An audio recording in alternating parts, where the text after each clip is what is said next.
hello friends আপোনালোক সকলোৱে dinner কৰিলে নিশ্চয় আজি ভাইটি এজন আহিছিলে আৰু তেওঁ ক'লে যে মই চিকেন বনাম আৰু মই ভাবিলো যে তেওঁ বনোৱা চিকেনৰ ষ্টাইলটো মই আপোনালোকৰ লগত শেয়াৰ কৰো বুলি কাৰণ খুবেই টেস্টি হৈছিলে এফালে তেওঁ অলৰেডি চিকেনৰ নিমখ হালধি আৰু মিঠাতেল অকমান হানিলে আৰু এতিয়া তাতেই দি দিছে অলপমান দৈ এয়া কিন্তু টেঙা দৈ দেই এইখিনি এটা খুব ভালদৰে মিক্স কৰিব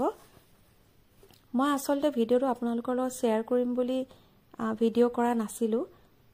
মই নিজৰ কাৰণে কৰিছিলো আৰু এতিয়া ইয়াতে দি দিছে আদা নহৰুখিনি পিছি লৈছে মিক্সিতে ইয়াতে অকনমান দিছে প্ৰায় 2 চামুচ মান আৰু বাকিখিনি ভাজুতে দিব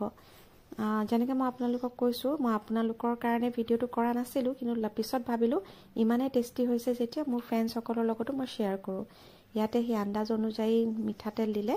আৰু তেলতে দিছে নিমখ অকমান আৰু হালধি প্ৰথমতে আলুখিনি ধুনিয়াকৈ ফ্ৰাই কৰি লব প্ৰায় ডিপ ফ্ৰাই কৰিছে কিন্তু দেই আপোনালোকে দেখা পাব এই ৰঙচুৱা হৈ যায় ধুনিয়াকৈ এয়া চাওক খুব ধুনিয়া কালাৰ এটা আহাৰ পিছত মানে হাফ ফ্ৰাই কৰিয়ে লৈছে আৰু অলপ সিজিয়ে গৈছে এইখিনি ধুনিয়াকৈ উঠাই থৈছে আৰু এতিয়া তেলতে দিব লাগিছিল অকনমান সফট কিন্তু নাপালে কাৰণে অকনমান পাঁচফোৰণ দিছে যাতে আলুৰ গোন্ধটো গুচি যায় আৰু লগে লগে দি দিছে ইয়াতে পিয়াজখিনি এতিয়া এইখিনিও অকনমান কালাৰ চেঞ্জ হোৱাৰ লগে লগে যিখিনি আদা বাছি গৈছিল আদা নহৰু পেষ্ট সেইখিনি দি দিলে প্ৰায় 1 চামুচ মানে হৈছে আৰু ইয়াতে দি দিছে তেজপাত আৰু শুকান জলকীয়া আৰু লগতে দিছে বিলাহী দুটা এনেকৈ দুফাল কৰি চাৰিফাল দিছে এইখিনিও ভালদৰে লৰাই ল'ব তাৰপিছতে ইয়াতে দেখিছে আপোনালোকে বিলাহীখিনি গলি গল তাৰপিছত ইয়াতে দি দিছে মিট মছলা জিৰা পাউডাৰ 2 চামুচ সৰু চামুচেৰে দিছে আৰু দি দিছে ইয়াতে ধনিয়া পাউডাৰ 1 চামুচ আৰু এইখিনি খুব ধুনিয়াকৈ ফ্ৰাই হ'বলৈ দিছে দেখিছেনে কি ধুনিয়া মছলা এটা হৈছে এতিয়া ইয়াতে মেৰিনেট কৰি দিয়া গুটে চিকেনখিনি দি দিব আৰু এইখিনি খুব ভালদৰে এতিয়া খিদি পেলাই লৰাব বিৰাতে বেছি টেস্টি হৈছিলে সেইকাৰণে ভাবিলো মই যে মই আপোনালোকৰ লগত ভিডিওটো শেয়াৰ কৰি দিও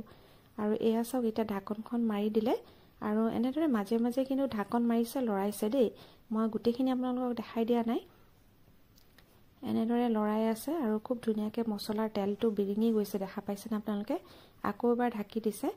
আৰু তাৰ পিছত এয়া দেখিছে এতিয়া গৰম পানী দিব পৰা হৈ গৈছে অলপমান ফ্ৰাই হ'ল কিন্তু তাৰ আগতে অকনমান আৰু নিমখ দি লৈছে কাৰণ সেইখিনি আলু ফ্ৰাই কাৰণে তেলত অকমান নিমখ দিছিলে আৰু ইয়াতে এতিয়া দি দিছে ফ্ৰাই হোৱা আলুখিনি এতিয়া এইখিনি ভালদৰে লৰাই লৈছে আৰু নধকাকে অকমান দেৰি ফ্ৰাই হ'বলৈ দিছে তাৰ পিছত ইয়াতে দি দিব লাগিব গৰম পানী আৰু যেহেতু আমি কৈছিলো খুব বেছি জুল নালাগে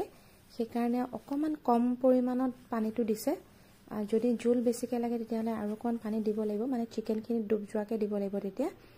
এতিয়া এইখিনি এনেদৰে অকমান দেৰি উতলিবলৈ দিব আৰু ঢাকনখন মাৰি পেলাই আৰু 5 মিনিট মান সিজিবলৈ দিছে এয়া চিকেন প্ৰায় ৰেডি হৈ গৈছে আৰু ইমানেই বেছি টেস্টি হৈছিলে একেবাৰে সহজ উপায়তে বনাইছে কিন্তু বহুত বেছি টেস্টি হৈছিলে সেইকাৰণে ভাবিলো মই আপোনালোকৰ লগত শেয়াৰ কৰো আৰু লাষ্টত এয়া দেখিছেনে ইলাচি দালচিনি আৰু লং পিছি পেলাই অকমান পানী দি পেলাই তাতে দি পেলাই লৰাই দিছে আৰু এয়া চিকেন ৰেডি হৈ গল আমি খুব তৃপ্তিৰে খালো এসাজ আৰু আপোনালোকৰ লগতো শেয়াৰ কৰিলো আশা কৰিছো আপোনালোকে ভিডিওটো চাই ভাল পাব বুলি ধন্যবাদ শুভৰাত্ৰি